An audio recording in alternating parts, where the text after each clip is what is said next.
जय हिंद दोस्तों, कैसे हैं आप लोग। तो आज हम बात करने वाले हैं साल 2024 में आई एक हॉरर मूवी द इनहेरिटेंस के बारे में। दोस्तों, इस फिल्म की कहानी काफ़ी अच्छी है और इसके एंड में एक ट्विस्ट है जिसे जानकर आपको बहुत ही अच्छा लगेगा, तो आप इस वीडियो को अंत तक ज़रूर देखिएगा। फिल्म की स्टार्टिंग में हमें ड्रू और हैना नाम का एक कपल दिखाया जाता है जो कि ड्रू के घर जा रहे थे क्योंकि उसके पिता ने अपने सारे बच्चों को बुलाया था।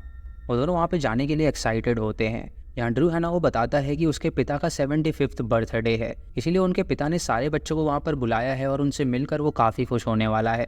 हैना उससे कहती है कि उसके पिता ने उसे नहीं बुलाया लेकिन फिर भी वो उसे लेकर जा रहा है, कहीं ऐसा तो नहीं कि उन्हें बुरा लग जाएगा। लेकिन ड्रू उनसे कहता है कि उसने उससे शादी करी है और वो उस फैमिली की मेंबर है, तो वो भी वहाँ पर मौजूद होनी चाहिए। उसके बाद वो दोनों अपने पिता के आलीशान घर के बाहर पहुँचते हैं, जहाँ पे हम देखते हैं कि उसके बाकी भाई बहन भी वहाँ पे मौजूद थे। उसके 3 और भाई बहन होते हैं जिनके नाम होते हैं सीजे जो कि उनका बड़ा भाई था, कैमी जो कि उनकी सबसे छोटी बहन थी, और मैडलिन जो कि उनकी बीच वाली बहन थी। वो सारे आपस में मिलके बहुत ज़्यादा खुश होते हैं, लेकिन हम ये देख पाते हैं कि वो ड्रू की वाइफ हैना से बिल्कुल भी खुश नहीं थे, क्योंकि उनका मानना था कि ड्रू से उसने पैसों के लिए शादी करी है। वो सभी रियूनियन में आके काफ़ी ज़्यादा खुश थे और वो सभी सोचने लगते हैं कि आखिर अचानक उनके पिता ने उन्हें यहाँ पर क्यों बुलाया है।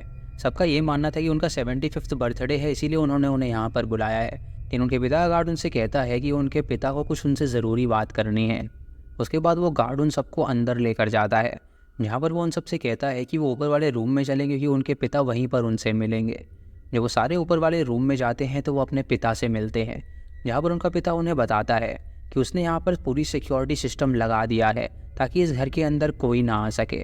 वो लोग पूछते हैं कि आखिर वो ऐसा क्यों कह रहे हैं, तो वो उसे बताता है कि दरअसल आज रात कोई आने वाला है जो कि उसे जान से मार डालेगा और उन पाँचों को उसकी रक्षा करनी है ताकि वो उसे जान से ना मार सके। ये सुन के सभी बच्चे हैरान हो जाते हैं और सोचते हैं कि आखिर ऐसा कौन आएगा। तो उसका पिता उनसे कहता है कि वो इस बारे में उन्हें नहीं बता सकता। उसके बच्चे उससे कहते हैं कि वो मजाक करना बंद करे और सच सच बताए कि आखिर वो ऐसा क्यों कह रहा है।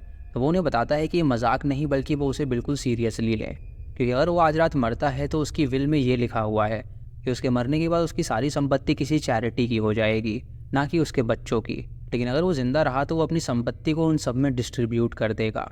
उन्हें बस आज रात उन्हें सुरक्षित रखने के लिए कुछ भी करना है। ये सुन के सभी हैरान हो जाते हैं और सोचने लगते हैं कि आखिर वो ऐसा क्यों कह रहा है। लेकिन तभी वो अपने असिस्टेंट को आदेश देता है कि अब वो वहाँ से जा सकता है, और उसका असिस्टेंट जब वहाँ से जाता है तो वो सारे खिड़की दरवाज़ों को अच्छे से लॉक कर देता है, जिससे कि कोई भी वहाँ से ना अंदर आ सके और ना कोई बाहर जा सके। अब वो सभी नीचे जाके बात करने लगते हैं कि आखिर उनके पिता को ऐसा क्या हो गया जिसकी वजह से वो ऐसी बातें कर रहे हैं। तो उन सबको लगता है कि शायद उनके पिता उन्हें परखना चाहते हैं और उन्हें लगता कि यहाँ पर कोई आएगा उन्हें मारने के लिए, क्योंकि सारी खिड़की दरवाजे तो पहले से ही बंद हैं। तभी हैना उनसे कहती है कि क्या पता उनके पिता सच कह रहे हों, क्योंकि 1% चांस भी अगर ऐसा है तो उन्हें उनकी जान बचानी होगी। वो सभी इस बात को नज़रअंदाज कर देते हैं और अपने अपने रूम में चले जाते हैं। कैमी सबसे पहले वाइन रूम में जाती है जहाँ पे ढेर सारी वाइन्स रखी हुई थी, और जब वो वहाँ पे वाइन सेलेक्ट कर रही होती है तो अचानक से उसे उस रूम के अंदर से कुछ आवाज़ आती है। ये सुन के वो काफ़ी डर जाती है और जब वो उस आवाज़ के पीछे जाती है तो वहाँ पर कोई भी नहीं होता। तभी उसे किसी की परछाई नज़र आती है जो कि उसका पीछा करने लगती है, और जब वो उस रूम से बाहर निकलने की कोशिश करती है तो दरवाज़ा लॉक होता है। लेकिन तभी सीजे वहाँ पर आकर दरवाजे को खोल देता है और उससे पूछता है कि आखिर वो अंदर क्या कर रही थी। कैमी अपने भाई को बताती है कि उसे नीचे किसी के होने का एहसास हुआ, लेकिन सीजे उससे कहता है कि नीचे कोई भी नहीं होगा। इधर ड्रू अपनी वाइफ को लेकर अपने पिता के पास आता है और उसका पिता उससे कहता है कि उसे खुशी है कि हैना यहाँ पर आई, लेकिन वो उसे अपनी फैमिली का पार्ट अभी नहीं मानता है, इसीलिए उसने उसे मना किया था उसको यहाँ पर लाने के लिए। ड्रू उससे कहता है कि उन दोनों ने शादी करी है और वो भी उनकी फैमिली का पार्ट ही है। इधर सीजे जब पूल खेल रहा होता है तो अचानक से उसके वाइन का गिलास गिर जाता है और ये देखकर वो हैरान हो जाता है, लेकिन जब वो पीछे मुड़ता है तो देखता है कि उसके पूल की सारी बॉल्स इकट्ठा हो गई हैं। ये देखकर वो हैरान हो जाता है और सोचता है कि आखिर उसके साथ क्या हो रहा है। तभी वहाँ पे उसकी बहन मैडलिन आ जाती है और वो दोनों बातें करने लगते हैं। इधर कैमी काफ़ी बोर हो रही थी तो वो स्विमिंग पूल में चली जाती है नहाने के लिए, लेकिन जब वो कैमरा ऑन करती है तो उसे अपने पीछे कोई खड़ा हुआ नज़र आता है, और जब वो पीछे मुड़ती है तो वहाँ पर कोई भी नहीं होता। वो आवाज़ लगाती है कि वहाँ पे जो कोई भी है वो बाहर आ जाए, लेकिन जब वो वहाँ पर जाती है तो उसे वहाँ पर कोई भी नज़र नहीं आता।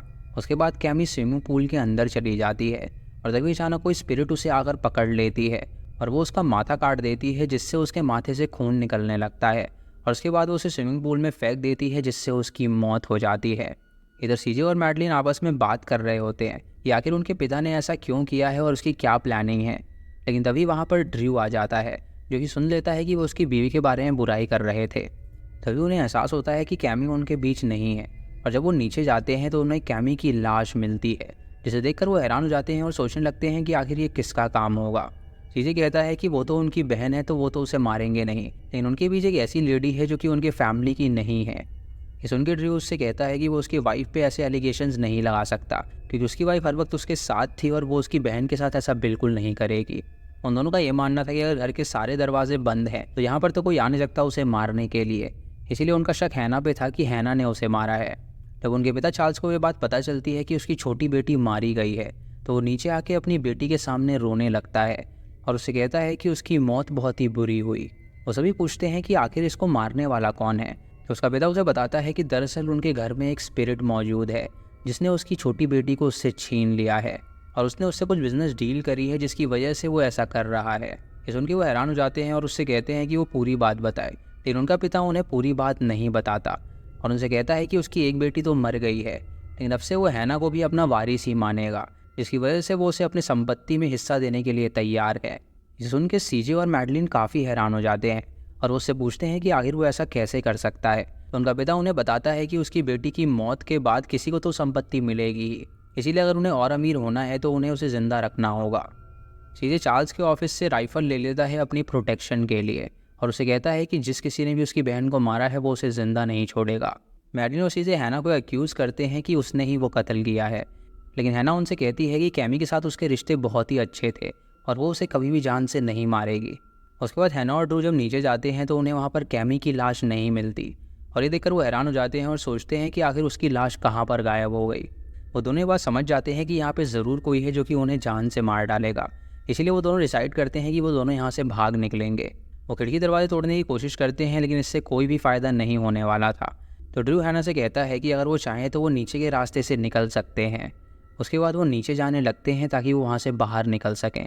इधर मैडलिन कैमी के रूम में जाती है जहाँ पे वो उसके टॉयज़ को देखने लगती है और याद करती है कि कैसे छोटी कैमी उससे खेला करती थी। तभी वो कैमी की पेंटिंग की तरफ देखती है जो कि उसको घूर रही थी और ये देखकर वो हैरान हो जाती है।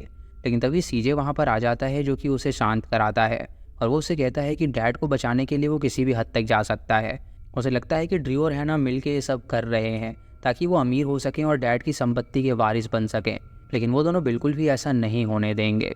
इधर ड्रू और हैना जब नीचे होते हैं तो उन्हें वहाँ पर कई सारे स्कल्पचर्स मिलते हैं और जब वो बाहर जाने का रास्ता देखते हैं तो उन्हें पता चलता है कि वो लॉक्ड है। तभी ड्रू उसे खोलता है और उससे कहता है कि इसमें थोड़ी सी जगह है निकलने की, तो वो निकले और बाहर जाके मदद बुलाए। लेकिन जब हैना उससे निकलने की कोशिश करती है तो उसी में स्टक हो जाती है और तभी उसे दूसरी पार कुछ नज़र आता है, जिसे देखकर वो डर जाती है और वो उससे कहती है कि उसने किसी को देखा है। ये देखकर वो अपनी वाइफ को छुड़ाता है और उसे लेकर वो वहाँ से भागने लगता है और जब वो दरवाजे को बंद कर रहे होते हैं तो वो अपने सामने किसी डीमन को देख पाते हैं। ये देखकर वो हैरान हो जाते हैं और सोचने लगते हैं कि आखिर वो क्या चीज़ है, लेकिन इससे पहले वो उनकी तरफ आती वो दोनों वहाँ से भागकर लॉकर में चले जाते हैं। लेकिन तभी सीजे और मैडलिन उस लॉकर का दरवाज़ा बंद कर देते हैं ताकि वो बाहर ही ना आ सके। ड्रू ये देखकर हैरान हो जाता है और वो हैना से कहता है कि अगर इसका टेम्परेचर 0 से नीचे गया तो उनकी मौत हो जाएगी, क्योंकि यहाँ पे ऑक्सीजन लेवल बहुत ज़्यादा कम है, इसीलिए उन्हें किसी भी हाल में यहाँ से बाहर निकलना होगा। वो दोनों कोशिश करने लगते हैं वहाँ से बाहर निकलने के लिए, लेकिन वो ये करने में नाकामयाब थे।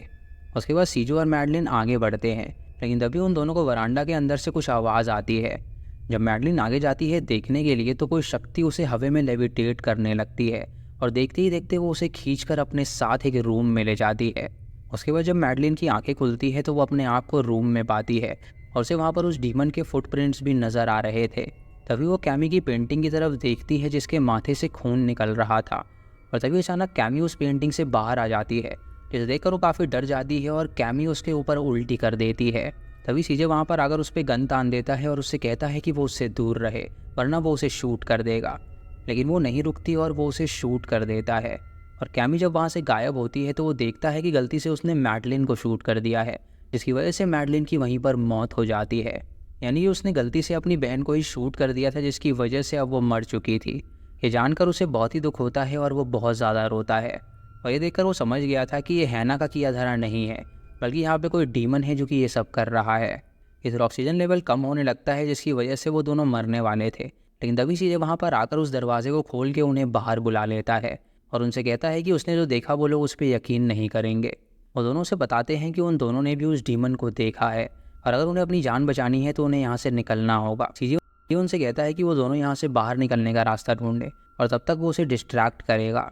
जब वो दोनों वहाँ से बाहर निकलने के लिए जा रहे होते हैं तो वो उन पर हमला कर देता है, लेकिन वो लोग एक रूम में जाकर खुद को लॉक कर लेते हैं। तभी वो लोग देखते हैं कि बुक शेल्फ के पीछे कोई सीक्रेट रूम है और जब वो उस रूम को खोलते हैं तो वो उसके अंदर पहुँचते हैं, जहाँ पर उन्हें कई सारी डिमोनिक चीज़ें मिलती हैं। ये देखकर वो हैरान हो जाते हैं और सोचते हैं कि आखिर उनके पिता ने ऐसा क्या किया था जिसकी वजह से वो डीमन यहाँ पर आ गया। और उन्हें वहाँ पर एक डिमोनिक साइन मिलता है जिसके अंदर खून था। इधर सीजे जब उस डीमन को ढूंढ रहा होता है तो अचानक से उसके सामने वो डीमन कैमी बन के आ जाता है, जिससे वो घबरा जाता है और डिसबैलेंस होकर वो स्टेयर्स से सीधा नीचे गिर जाता है, जिससे उसकी हड्डी टूट जाती है और उसकी गन भी दूर पड़ी हुई थी। तभी वो डीमन मैडलिन का रूप लेता है और उसके सामने आ जाता है और वो उसे गले से लगाकर उसका सारा खून पी जाता है, जिससे उसका शरीर वृद्ध हो जाता है और वहीं पे उसकी मौत हो जाती है। ड्रू और हैना जब उसके चिल्लाने की आवाज़ सुनते हैं तो वो वहाँ पर पहुँचते हैं और देखते हैं कि वहाँ से उसकी लाश भी गायब हो चुकी है।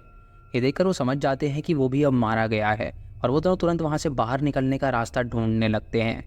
तभी वो अपने पिता के रूम में चले जाते हैं और लॉक कर लेते हैं और ड्रू अपने पिता से पूछता है कि आखिर उसने ऐसा क्या किया है जिसकी वजह से उसके सारे भाई बहन मारे गए। चार्ल्स उसे बताता है कि इस घर में एक डीमन है जिसका नाम ममोन है और उसने उसे समन किया है किसी मकसद के लिए। उसने उससे डील करी है कि वो अपने सारे बच्चों को उसके सामने सैक्रिफाइस कर देगा ताकि वो अमर हो सके और भी लंबी लाइफ जी सके, क्योंकि वो मरना बिल्कुल नहीं चाहता।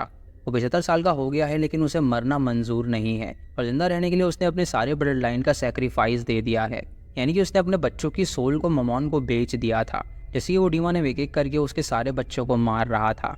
ये बात कहने के बाद वो एक रिवॉल्वर उठाता है और वो ड्रू को शूट कर देता है, जिससे कि ड्रू भी वहीं पर मौत हो जाती है। ये देखकर हैना बहुत ज़्यादा घबरा जाती है और चार्ल्स उसके बाद उसे भी मारने के लिए जाता है और वो उसे कहता है कि दरअसल देखा जाए तो वो उसके फैमिली की है ही नहीं, लेकिन फिर भी उसे मारना ही पड़ेगा। वो उसे शूट कर देता है और बुलेट हैना के हाथ में लगती है, इसी वजह से वो थोड़ी सी इंजर्ड हो जाती है। हैना तुरंत वहाँ से भागने लगती है और घर में ही छुप जाती है अपनी जान बचाने के लिए। जब चार्ल्स उसे ढूंढ रहा होता है तो वो उसे रिवील करता है कि दरअसल वो नाटक कर रहा था कि वो उसे अपनी फैमिली मानता है, वो उसे कभी अपनी फैमिली बना ही नहीं सकता और उसने अपने बेटे को बोला भी था कि वो लड़की उसके लिए ठीक नहीं है, लेकिन वो नहीं माना और उसने उससे शादी कर ली, जिससे उसे बहुत ही ज़्यादा बुरा लगा था। तभी हैना को वहाँ पर सीजे की वो राइफ़ल मिल जाती है, जिसे वो उठा लेती है और वो तुरंत चार्ल्स को उससे शूट कर देती है और तभी एक फर्नीचर का टुकड़ा उसके ऊपर गिर जाता है, जिसकी वजह से वो ट्रैप हो जाता है। उसके बाद हैना उसे बताती है कि दरअसल ड्रू और वो उसके लिए एक बर्थडे गिफ्ट लेकर आए थे, लेकिन उन दोनों ने वो गिफ्ट अभी तक उसे दिखाया नहीं था और अब जब वो मरने वाला है तो वो उसे वो गिफ्ट दिखाना चाहती है। वो तुरंत उसको वो गिफ्ट दिखाती है जिसके अंदर एक अल्ट्रासाउंड की इमेज थी और वो उसे बताती है कि दरअसल वो प्रेग्नेंट है और उसके पेट में जो बच्चा है वो ड्रू का है, यानी कि वो लाश का परिवार मेंबर नहीं है जो कि जिंदा है, बल्कि उसका बच्चा जो उसके पेट में पल रहा है वो है लास्ट एबरनेथी, जो कि उसकी संपत्ति का मालिक बनेगा। यानी कि रूल के हिसाब से उसके पेट में जो बच्चा है वो अमर होगा, क्योंकि वो मरने वाला है और लास्ट जो वंशज है वो उसका बेटा होगा। ये सुनकर वो हैरान हो जाता है और वो डीमन भी ये सब सुन रहा था। वो डीमन तुरंत उसके पास आता है और वो उसे काट खाता है, जिससे चार्ल्स की भी वहीं पर मौत हो जाती है। उसके बाद हैना वहाँ से बाहर निकलती है और ड्रू की फ़ोटोज़ को देखने लगती है, जहाँ पे वो दोनों काफ़ी खुश नज़र आ रहे थे। कुछ देर बाद वहाँ पर सुबह हो जाती है और चार्ल्स का सिक्योरिटी गार्ड बाहर कार में उसका इंतज़ार कर रहा था। जब दरवाज़ा खोलता है तो वो देखता है कि दरवाजे से बाहर चार्ल्स नहीं निकला है, बल्कि उसकी बहू निकली है जिसके पेट में उसका लास्ट वंशज है।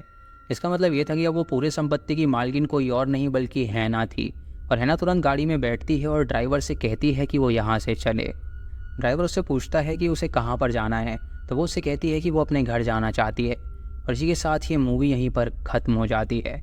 तो दोस्तों ये थी इस फिल्म की कहानी। इसका कॉन्सेप्ट काफ़ी अलग है और इसके एंड में जो ट्विस्ट दिखाया गया था वो भी काफ़ी अच्छा है। आपका इस बारे में क्या कहना है आप हमें कमेंट सेक्शन में ज़रूर बताइए। चैनल पे नए हैं तो ये सब्सक्राइब करें और बेल आइकॉन दबाएं नोटिफिकेशंस के लिए। और दोस्तों वीडियो को लाइक और शेयर करना बिल्कुल मत भूलिएगा। तो मैं मिलता हूँ आपको अगली वीडियो में, तब तक के लिए जय हिंद।